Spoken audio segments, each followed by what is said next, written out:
আজকে আলোচনা করব রিং মেশিনের যে ব্যাক স্টিল রোলার জ্যাম থাকে। এই ব্যাক স্টিল রোলার জ্যাম থাকার কারণে আসলে কি সমস্যা হতে পারে।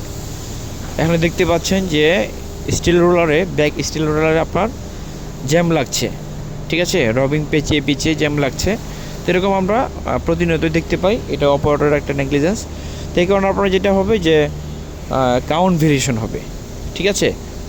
ধরুন আপনি এই যে রবিনটা যে পেঁচিয়ে যাচ্ছে, হ্যাঁ, আর ধরুন পেঁচিয়ে যাওয়ার পর তো এই রবিন গাইডের ভিতর দিয়ে আরেকটা রবিন আপনি নিয়ে আসলেন, ঠিক আছে।